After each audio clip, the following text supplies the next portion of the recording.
Hey, folks, welcome to another episode of the 100% Wild Podcast. I'm Mark Kenyon with Wired to Hunt. With me, after a long time away, we got Matt Drury over in Missouri. How are you, man? I'm good, brother. There's a lot that's happened since the end of December when we last I did one of know. these. We were just talking. I can't believe it's been so long. Time just kind of flies, and here we are. It's February already. Yeah, so let's start right out of the gate with the big news. Congratulations on the birth of your son. Let's hear Thank some you. details, the emotions, the feelings. It's pretty crazy, isn't it, man? Yeah, it's nuts. You and all my other friends that have had kids have always told me, oh, it's going to be this huge life-changing thing. Everything's different. Get ready for hunting and all these other passions of yours to be knocked down a few rungs. And I was always like, yeah, sure. But it is pretty incredible. As soon as, I held him and saw, this life that I brought into the world with my wife. It's just wild. I still just find myself just like staring at him while he's sleeping and just being like, wow. Yeah. I remember Um, those first few weeks. It's like we spent so much time just staring at our sleeping son. yeah. It's like, oh my gosh, what do we do with him now? So, and let me Yeah, tell that you, it only gets funner, man. It only yeah. right now there's just not much you feeding him and changing him and watching him sleep. But man, as they get older, it gets a lot more fun. Yeah, I'm excited. I'm excited for there's so many things to be excited about, and I just keep on trying to remind myself like still try to enjoy just this moment though, like, enjoy him as a 2 week old because that'll be gone and you'll never get it back again. So yeah, I'm enjoying staring at him while he sleeps right now, but definitely looking forward to when he's like I keep on asking my wife, I'm like, so when can he hold his head up? Or when can he look when can he actually see me? When can he sit up? I have no idea. I don't know about anything. So I feel Yeah, like I'm there's an just app so for that, ignorant. by the way. I'll let you know off air. There's an app for that All right, we're for gonna have us to check dummy that out. dads. Yeah, there's lots to learn, but so far so good. I mean, we've been really blessed. He's healthy and seemingly happy.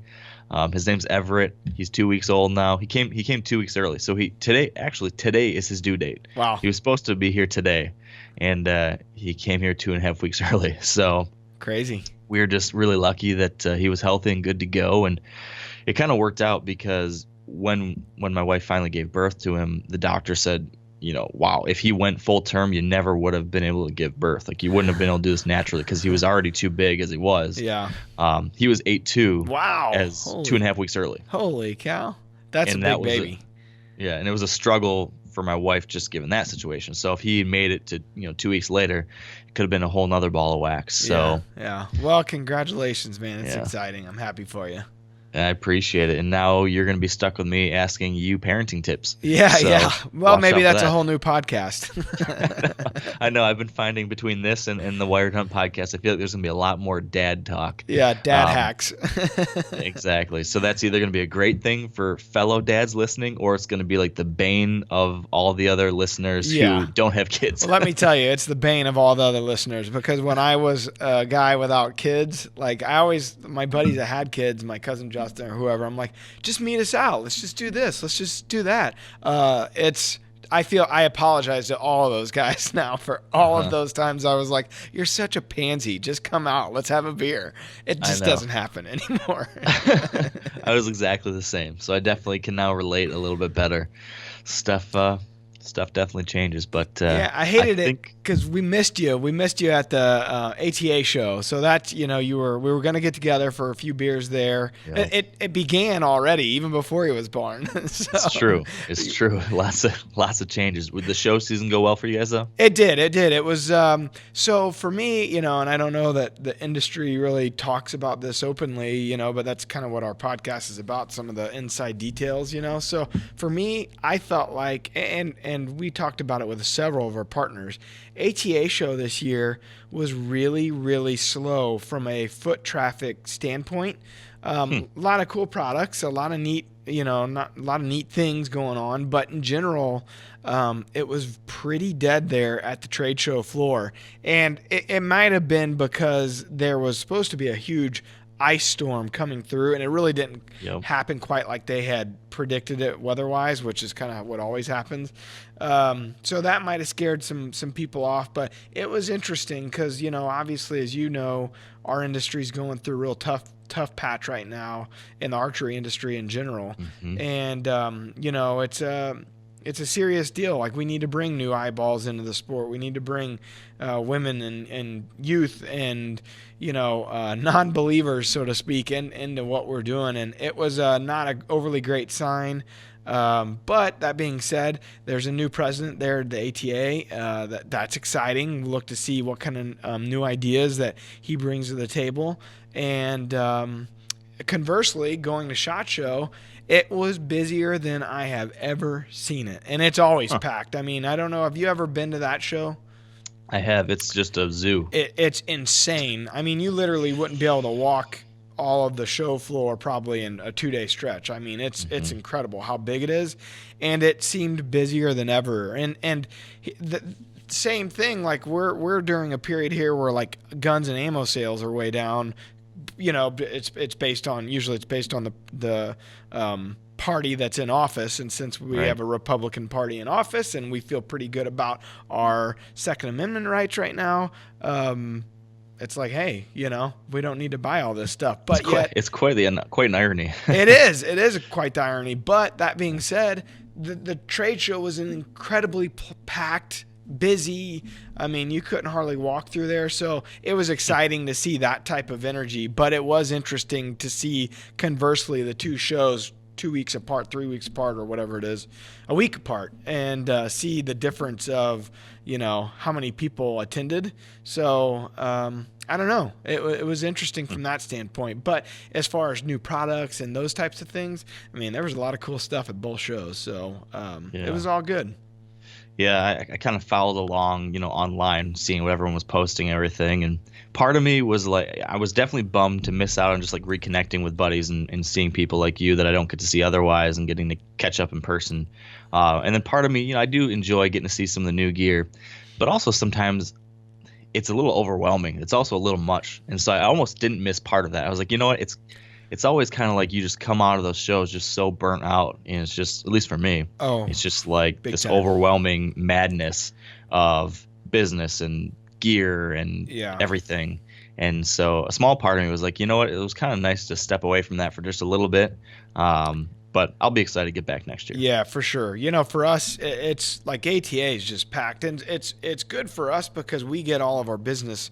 Like, we're not really just walking around. I mean, Yeah. there's not an ounce of our day, minute of our day that isn't accounted for scheduling wise. I mean, I have all that set up ahead of time. So, I mean, we'll get rolling whatever 9:30, and we have our meetings basically all day, even through lunch. We have lunch meetings, and it lasts till about 5:30. Then you have a dinner, with a sponsor at about 6:30 that lasts 3 hours. So by the time that 2 week period of trade shows is over, I'm pretty much mentally exhausted, because we have a pretty big presentation that we give as well of, hey, here's where we've been, in the previous years. Here's our numbers, our digital numbers. Here's our plan of attack. Oh, and here's what we're doing in 2018 and beyond. And we have a couple pretty cool projects that we're working on internally in the office right now, and we can get to that at another time. But anyways, it's a lot to give those presentations to every partner. Basically 6 presentations a day for 4 days or 3 days, and do that 2 weeks in a row, and it gets old real quick. Yeah, and it's those moments like those where you're like, just put me back in a tree stand, right? Oh, I just big wish I was time. hunting again. Mark and Terry, I mean, I hate to say this, but they hate them, anymore, because Yeah. they usually don't leave their farms for 4 months at a time. So all of a sudden they're going from this very sterile outside environment to like the cold and flu season where you're all stuck in a building and you're shaking everyone's hands, and like we're all germaphobes anyway, so it's like they're just like, man, shoot me. Yeah. Well, on that note, then I think that's probably a good time for us to switch over back to the sterile environment Yeah. of talking hunting again Let's do it. instead of show season. So yeah, question of the day, right? Yeah, the question of the day is brought to you by Cabela's, the world's foremost outfitter. And actually, our question today is not an audio question. We've got a write-in. So I'm going to summarize this as best as I can. And this question comes from Steve N. And Steve said that he grew up hunting, doing some hunting from the ground, doing some deer drives, that kind of stuff. But he's taking up archery hunting. He wants to figure out some different options for tree stands. And he mentioned that he looked at some of the different things I'd been posting on Wired to Hunt and had seen that I'd written a lot about using portable hang-on stands, but he was curious to hear if I had any thoughts on using climbing stands or any other good portable lightweight options for kind of mobile hunting on public land. So that being the question, Matt, I was thinking I can give a few thoughts on the whole portable mobile tree stand setup since I use a lot of that Yeah. on public land or some of these different private farms I hunt. But then maybe we can just talk through both of our different thoughts on all the different tree stand options that we use. Cool. Sounds good, man. So I'll tackle first his direct question. He was curious about my thoughts on climbing stands versus hang-on stands, and so here's my perspective on it. I've used both. I have a climbing stand. I use the Lone Wolf hand climber. I also have a lot of the portable hang-on stands with climbing sticks, and the climbing stands are nice because they're super. At least the one I have, it's very lightweight. It's very easy to use. It's very portable. Those are all great things about it. My issue with climbing stands is the fact that you are limited in the trees that you can go into. So if you're using a climbing stand, you basically need to find a telephone pole tree. You need a tree that doesn't have a bunch of limbs sticking out of it in order for you to shimmy up to it. That's kind of hard to find sometimes in some places, especially when you're trying to be in the exact right place to kill a deer with archery equipment. When you're bow hunting, you need to be in the right spot. Being kind of in the right spot lots of times isn't going to do it. You need to be in the right tree. And if that perfect tree is not perfect for a climbing stand, you're out of luck. So because of that, I prefer using the portable hang-ons with climbing sticks because I can get into any tree. I want to have that ultimate flexibility no matter what trees I have. I want to be able to get into it. And the other thing is that lots of times those telephone pole trees that you can use a climber with, given the fact they're telephone poles, that means they have no cover. There's no branches that are going to break up your outline and give you that cover you need in a tree. So you're hanging out to dry basically when you're up in a climber. And so if you're going to do that, and I do this sometimes still, but if you're going to do that, you want to get up pretty darn high.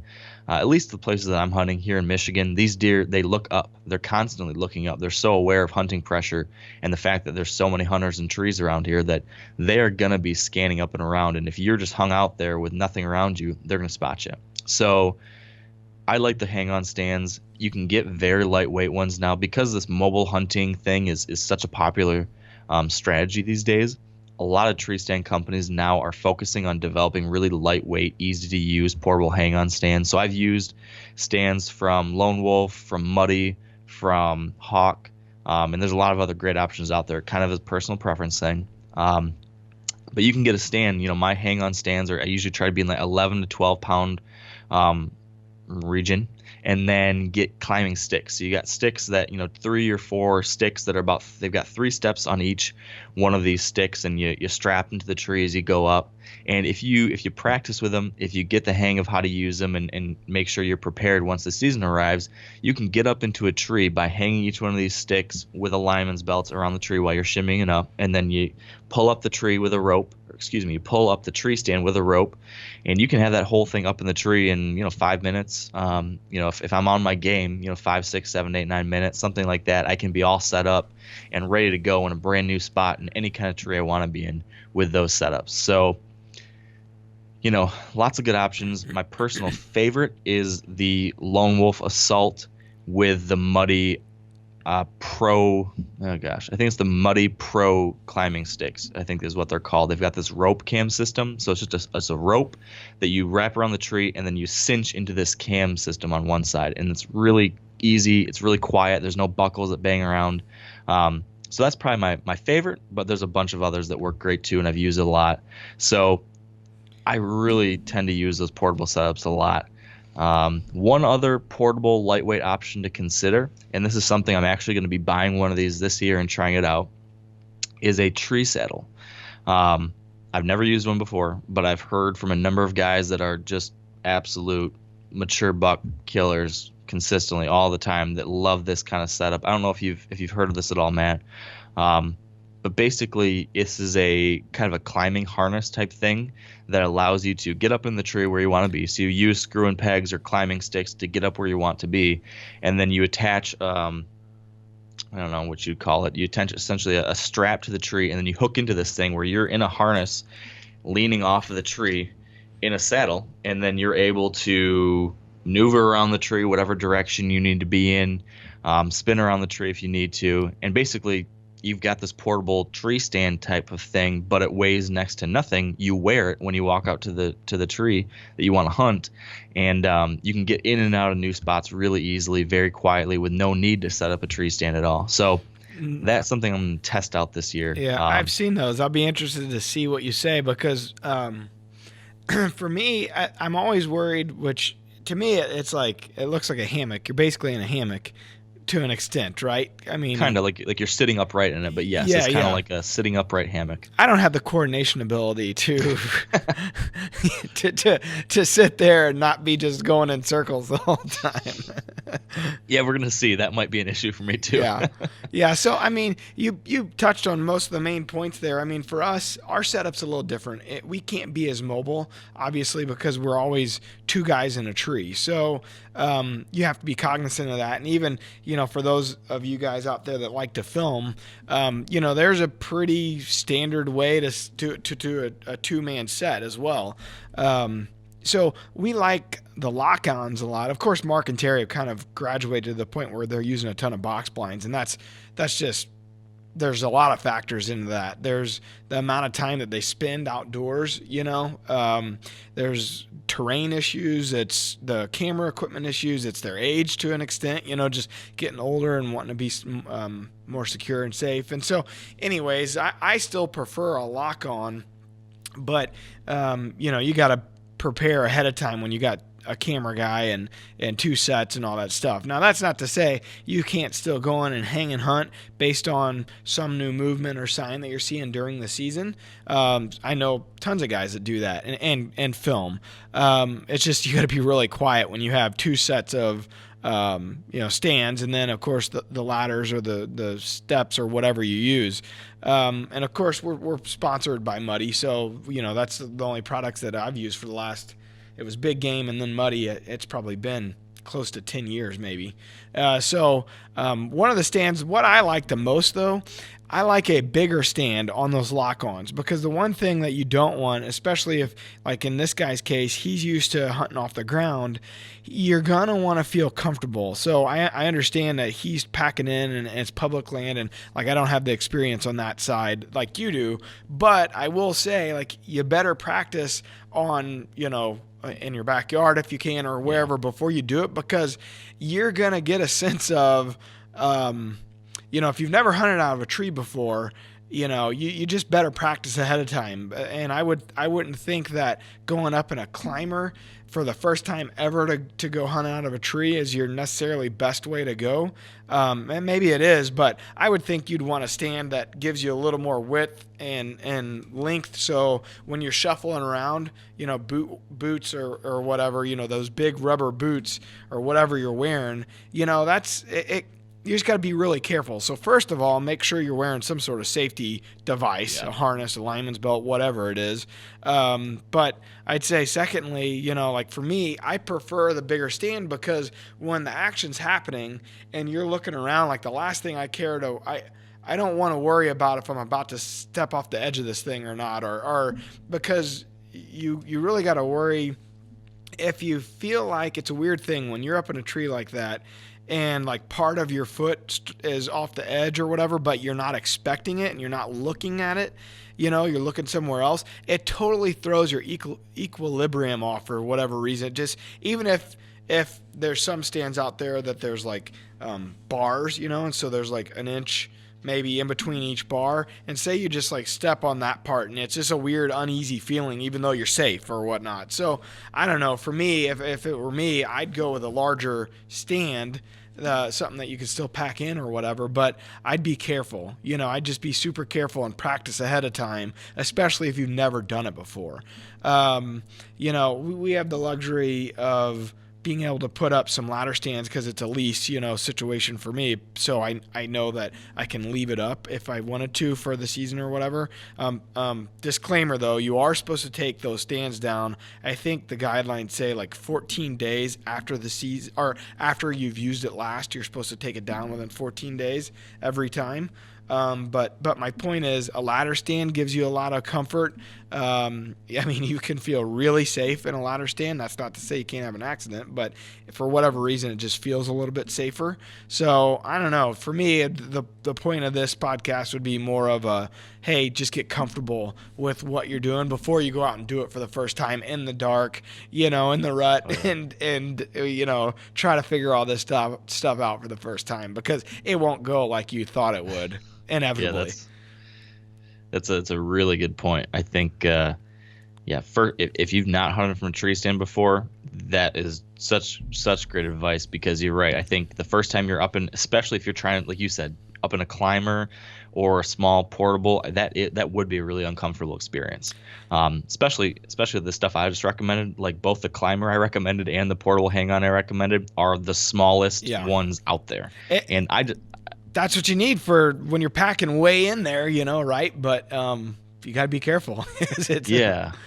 And that's something I've had a lot of experience with, and I'm really comfortable with it now, and I like the really small, lightweight stuff. But I know a lot of people that they wouldn't like that, and especially if you're beginning, I think that's a great point. To use something you're comfortable with, and the practice thing is huge. You need to make sure you're comfortable doing that way ahead of time. Now, as for permanent setups or more permanent setups on a place, let's shift away from public land and just talk more generally now. If you're hunting your own place, to your point about ladder stands, I haven't hunted a ladder stand in almost a decade. And then this past year I got one to try out, and I threw it up and didn't really think much about it. I was like, well, I might as well use it since I have it. So I hung it up in this spot, and when I went to hunt it during the rut, first time I went to the stand, I was like, oh my gosh, this is like, I feel like I'm sitting in a lazy boy chair. Yeah. This is the most comfortable, laid back I've been hunting in years. Yeah. This is really nice. So I could get used to that. I can see the benefits to just having a nice, bigger platform and very stable and comfortable. And like you said, there's something about it that just makes it feel a little bit more, I don't know, just comfortable. Yeah. Yeah. You have to watch, in my experience, I've seen you have to watch for some amount of popping, as you climb up the ladder. Not all of them, and there too, it depends, how long you've used it or whatever. And, if you keep putting it out every year or whatnot, but the popping is usually what I don't like about a ladder stand. Now, the other part I do like about a ladder stand, a lot of them have it's not convenient for bow hunters, but if you're a gun hunter, it's got the, I don't know, it's a bar basically that goes down in front of you, and it's perfect for, you can lean it against that thing and get a shot pretty much anywhere you want, because if you're gun hunting out of and I've had to do this, if you're gun hunting out of, say, a lock-on, you more or less, unless you got limbs or a screw in the right spot to give you a good anchor, I mean, it's tough to just come up and freehand on the fly when a deer's running through the timber or whatever the case may be. So then you got to think, okay, do I need a trigger stick or some sort of, whatever, an actual stick or anything to help prop the gun up. So you got to kind of think through that too. If you're a gun hunter and you're wanting to hunt in the timber, ladder stand might be the way to go, or if you have kids or you're getting a little older or whatever the case may be. So there's really a lot of factors to it, and it's all personal preference, really. Yeah, no, that's very true. I'll add one more thing. You touched on the popping noises you can get with a ladder stand. Yeah. That also applies to the metal climbing sticks that you can get. They'll come in like 5 pieces that you put together and strap them to the tree, fully connected. Yep. That's a popular way a lot of people get into their hang-on, lock-on stands. And I've got a handful of tree stands with those, and they're nice because you strap them on there. It's easy to get up. But the issue is that, those joints can pop and make noises. And every year I find myself climbing into a tree and just like cringing, like, oh God, please no, don't make that creaking noise or whatever. So I need to figure out a better way this year to try to address that up front. And it's always the quietest, most still rut morning when you're in the deepest part of your timber and it pop. It's like, no, I don't But know what I got to do, but I got to figure out how to grease those things or something so that I don't get those noises. here's a hack It, for you. One thing that Dad had showed me a long, long time ago, and this isn't necessarily as much. It probably would work the same way, but this was more for once you're in the set, and sometimes lock-ons can pop a little bit when you're a hmm creek or whatever the case may be, just because frankly there's a lot of metal on metal there. Um, Having some sort of liquid, like back in the day when we used to carry our sprays a lot of times with us into the stands, like a scent-free spray or something, you could. It almost acts like a WD-40 kind of a deal, and you could spray, those problem areas. Or he carries a liquid, and I forget now what it is, but he actually carries a little small tube of this liquid that doesn't smell or anything like that, and he'll actually put a little bit on the problem areas if it's happening. You're sitting there for an all day sit and it's just, mid morning when it gets slow and it's like, all right, I got to fix this thing. So, you could do a couple things. I mean, you could kind of try to reset it a little bit. I mean, there's ways to lean yourself up against a tree and kind of pull the stand up and kind of reset it. That sometimes hmm works. But also that little bit of liquid, some sort of, whether it's graphite or something like that helps to deaden that sound just like a WD-40 would, but without the smell. Yeah, if you can remember, ask your dad what that is. I'd be curious to hear what he specifically uses because I've got a handful of my stands that I keep up. I have in the same place most years. Where the what am I trying to say? The seat. When you try to lift the seat up or Yes. put it down, that thing creaks like all get out. So you find that I'll get into it and I'm like, okay, if I put this seat down, I can't move it again. Yeah. So I'm going to be stuck with the seat down. And lots of times if I'm trying to position for a shot, I like the seat up and I can stand up tight to the tree Yeah. and maneuver. So there was one in particular where I was like, okay, I tried it once. It was so loud. I finally decided, all right, I'm just going to have to stand the entire time because I'm not going to I don't want to have a deer come in and then try to move this seat and then screw it all up. So I had to stand for 5 hours. And I don't want to do that Yeah, anymore. yeah. I'll find out, and we'll talk about it on another podcast at some point. But it wasn't anything like, oh my gosh, that's brilliant. It was just like something super simple, Yeah. that he just carries in his pack. That that's one of those old man life hacks that he's figured it out after whatever how many ever years of hunting. I So hope it turns out to be like a spray bottle of like I can't believe it's not butter or yeah, yeah. something. Or it's just water. No, it's something I know that some guys do use like a graphite. That's not what he uses though. I'll find out.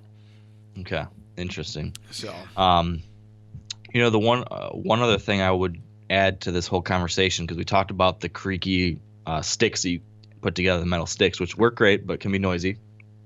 Excuse me. Their screw-in steps then are a really nice quiet alternative to that. they are. Because once you get them in there, then it's completely silent going up and down the tree. But you do need to worry about, number one, some people say that can hurt the health of a tree. I've seen plenty of trees that seem to be just fine, and those things have been in them forever, but you hear that. Yeah. You also, if you don't adjust those consistently, they'll get grown into the tree. Yes. And then you'll lose more and more and more of that step till eventually you're stuck with like an inch and a half of step sticking out of the tree and you can't hardly get up into it. So you want to stay up on that. And then finally, we heard about what happened with Terry this Yeah. past year. You want to be really careful to make sure those things are safe too. Yeah. So in that instance, the tree had rotted. There was a wind stress fracture there, and it had rotted out. It basically cracked right where the screw-in was, and it rotted out right around there. And we don't use those steps hardly ever anymore. And just so happened that set had it, but the other worry that you didn't mention is, God forbid you do have a fall. Back in the day, I'm talking like in the 90s, and when those were pretty prevalent, the old saying was it was a gut hook. You know what I mean? Like yeah. if you do have an accident, like those are ways that you could get caught up pretty badly. And another way is like I've heard horror stories about it getting caught in a ring finger, and under the ring and doing some damage there. So those that and we're not like recommending or saying anything on this podcast. Like, you need to read up on the guidelines that come with every tree stand. There's a certain amount of time that they want them out there. You're supposed to be tethered to the tree at all times, whether it's a lineman belt or whatever your system is. I mean, you just got to be really safe, and more than anything, that's what I think we need to get across. So just be really careful. Yep, very, very good point. I think more and more people are starting to use the safety lines essentially that keep you attached all the way from the ground all the way into your tree stand, and I think it's a really, really important thing to do. That I've become more and more aware of, and trying to get more and more of my sets set up that way. And if you haven't tried one, like a lot of guys are like, I just, I don't want to get caught up in it going up or coming down. Like once you get used to it, it actually like it almost goes back to long time ago. We used to hunt with safety belts, the little belt, and I can't believe looking back that was what we felt like was safe, and it's just because that's what was available, right? And then it's like, man, when you got the harness, it's like, this is a big bulky thing, but it really isn't. Once you get used to it, it really it's almost like a seatbelt. The guys out there that drive a vehicle without a seatbelt, it's like, I don't need a seatbelt. But once you in these vehicles now where it's automatic and you got to put it on or it dings you to death and you start wearing a seatbelt and it's like, I almost don't feel safe without a seatbelt. That's how it is with safety belts in a tree stand or safety harnesses or clicking into a lifeline or a safe line going up. Like once you do it, it's almost like I can't believe I used to not do it. And I've got buddies that I've given some stuff too that are hunters that don't do it, on TV or anything like that. It's just friends of mine where I'm like, hey man, you really should try this out. And I give them, an extra that I had or whatever. And they all tell me, it's like, man, I can't believe I used to do it without it, so just try it out. I think you'd be surprised if you never have tried it before. Yeah. It's just not worth the risk. I mean, you make one mistake and it could be the end for your hunting, for your life, for it's just not worth it. Nope. So gotta be safe. Yep. I think that's probably a good place to end. Be safe. Yeah, that's what I was thinking. I think that's a perfect place to wrap up. So with that said, I guess I'll give my final parting remarks that we usually do. If you want to make sure you get this on your phone or your tablet every week when we have new episodes, make sure you're subscribed on iTunes or Google Play or Stitcher. And if you want to send in a question for a future episode, you can go to wiredhunt.com/100%wild. And Matt? As always, you can view this podcast if you're currently listening to it. You can view it over on the Drury Outdoors YouTube channel. And while you're there, check out the content. We did over 100 original DoD TV episodes last year. That's in addition to how many podcasts that we did. I think we did like something in the mid 40s in the podcast, and Killing the Kitchen, and we do Throwback Thursdays. And I mean, it's just a ton of great content there, all short form for the most part. So check it out while you're there. And as always, you can follow us on social media at Drury Outdoors on all the major sources. Awesome. Well, thank you everyone for listening and watching. Peace.